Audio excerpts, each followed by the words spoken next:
নমস্কার বন্ধুরা, বাঙালির সাথে বাঙালিয়ানা চ্যানেলে তোমাদের সবাইকে অনেক স্বাগত। কালকে ছিল শ্রাবণ মাসের দ্বিতীয় মহাসোমবার। যদিও আমার ভিডিওটা পোস্ট করতে একটু সময় লেগে গেল, কালকের ভিডিওটা আমি আজকে পোস্ট করছি।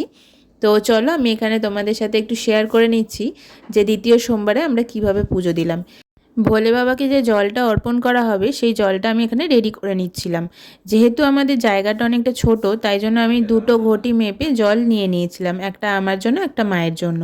তারপরে তার মধ্যে ঘি, মধু, আর আমরা এখানে দুধ দিইনি, তাই জন্য গঙ্গা জল দিয়েছিলাম।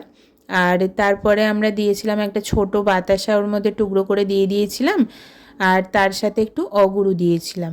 তো এইগুলো সমস্ত কিছু নিয়ে তার সাথে দইও দিয়েছিলাম। এই সমস্ত কিছু একটু মিশিয়ে নিয়ে আমি একটু জলটা রেডি করে নিয়েছিলাম। এখানে আমি জলটাই রেডি করছি, দেখো। তো তোমরা কিভাবে পুজোটা করলে আমাকে কিন্তু অবশ্যই কমেন্ট করে জানিও। আর ভিডিওটা যদি ভালো লেগে থাকে তাহলে কিন্তু লাইক করতে ভুলো না। এইখানে আমি আস্তে আস্তে সমস্তটা রেডি করে নিচ্ছিলাম। এটা ছিল অগুরু, আমি জলের মধ্যে একটু অগুরুও দিয়েছিলাম। দেখো, জলের মধ্যে একটু অগুরু দিলে না জলটা দিয়ে খুব সুন্দর একটা গন্ধ বেরোয়, মানে যেটা আর কি মন্দিরে একটা সুন্দর গন্ধ বেরোয়। তো ওই গন্ধটা বেশ আমার ভালো লাগে, আর ওই গন্ধটা মন্দিরে থাকলেও বেশ সুন্দর একটা, মানে ভালো লাগে, সুন্দর একটা পরিবেশ থাকে। তো সেই জন্য আমি একটু অগুরু দিয়ে দিয়েছিলাম। আর এখানে আমি একটু দই দিয়েছিলাম। দই সমস্তটা মিশিয়ে আমি জলটাকে রেডি করে নিচ্ছি এখানে।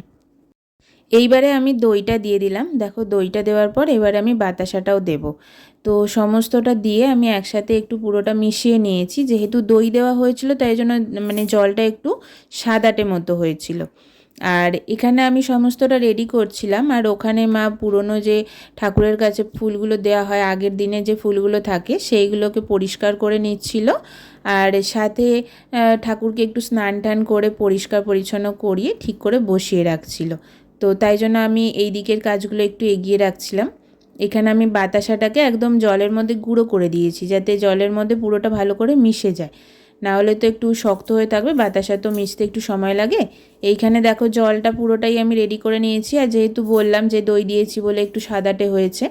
তো এখানে আমি সমস্তটা মিশিয়ে নিচ্ছি জলের মধ্যে ভালো করে। জলটা রেডি করে নেওয়ার পরে আমি এখানে একটু লাল চন্দন ঘষে নিচ্ছিলাম। এটা দিয়ে তিলক করব বলে তাই জন্য একটু চন্দন ঘষে নিচ্ছিলাম। আর যেহেতু তিলকটা করব তাই জন্য লাল চন্দনটাই ঘষছিলাম। তো এখানে আমি চন্দনটা রেডি করে নেওয়ার পর তারপরে আমি ফলগুলোকে একটু মানে ঠাকুরের যে প্রসাদটা হবে সেটা একটু ঠিক মতো পরিষ্কার করে ধুয়ে ধুয়ে রেখেছিলাম। দেখো, এখানে আমি সমস্ত যে ফলগুলো আমরা দেব ঠাকুরকে সেগুলো সব ধুয়ে রেখেছিলাম, আর যেগুলো প্রসাদের জন্য দেওয়া হবে সেগুলো আমি একটু এখানে রেডি করে নিয়েছিলাম কেটে। তো প্রথমেই আমি এখানে শসাটাকে একটু পুরো ভালো করে ধুয়ে পরিষ্কার করে নিয়ে একটু কেটে নিচ্ছিলাম। এরপরে একে একে আমি সমস্ত প্রসাদগুলোই একটু করে রেডি করে নিচ্ছিলাম। তো এখানে আমি প্রথমে দিয়েছিলাম হচ্ছে শসা, তারপরে একটু লেবু দিয়েছিলাম, মৌসম্বি লেবু, আর সবেদা। এইগুলোই ছিল আমাদের প্রসাদে। আর তার সাথে একটা ছানার জিলেপি দেওয়া হয়েছিল।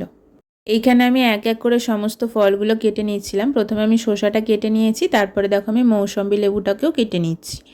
তো এক এক করে সমস্তটা কেটে নেওয়ার পরে আমি এখানে পুরো থালাটাই রেডি করে নিয়েছিলাম। তো এখানে আমাদের প্রসাদ রেডি, যেটা আমরা দেব ঠাকুরকে। আর এখানে প্রথমে আমি পুজোটা সেরে নিয়েছিলাম, তারপরে মা দেখো এখানে পুজো করছে। প্রথমেই ঠাকুরকে মালা পরিয়ে নেওয়া হয়েছে, আকন্দের মালা, যেটা ঠাকুরের সবথেকে পছন্দের মালা। তারপরে এখানে যে জলটা রেডি করেছিলাম সেই জলটা ঠাকুরকে অর্পণ করা হচ্ছে। এখানে সমস্তটাই আমরা আগের সোমবারেও আমি তোমাদের সাথে শেয়ার করেছি যে কিভাবে আমরা পুজোটা করেছি। আর এই সোমবারেও আমরা একই রকমভাবে প্রায় করেছি, কিন্তু একটু সামান্য আলাদা ছিল। এরপরে একে একে জব, কালো তিল, সাদা তিল এইগুলো আমরা ঠাকুরকে অর্পণ করেছি। আর তার সাথে তো ধুতুরা কাটা।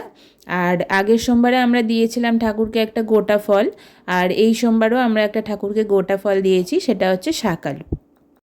এইভাবে মা পুজোটা করছিল। একে একে আমি পুজো করে নিয়েছি প্রথমে, তারপরে মা করছিল।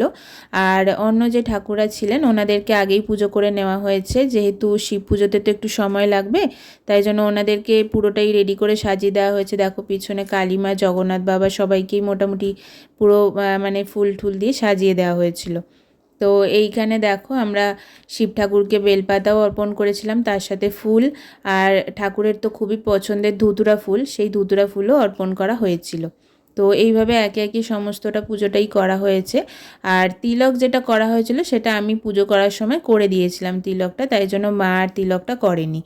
তো সেই জন্য আমরা এইভাবেই পুজোটা করি প্রত্যেকবারই। তো এইভাবে করলাম। এইবারে মা এখানে দিয়ে দিচ্ছে ধুতুরা কাটা, যেটা ঠাকুরের খুব পছন্দের।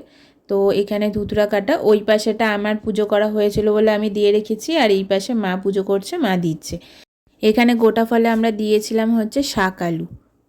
এইভাবে আমরা আজকের পুজোটাকে সম্পন্ন করলাম। আর শেষে তো প্রসাদ ঠাকুরের কাছে দিয়ে আরতি করা হয়েছিল ধূপধুনো দিয়ে। তোমাদের কীরকম লাগলো আমাকে কিন্তু অবশ্যই কমেন্ট করে জানিও। ভালো লাগলে লাইক শেয়ার ফলো করে আমার পাশে থেকো। ধন্যবাদ।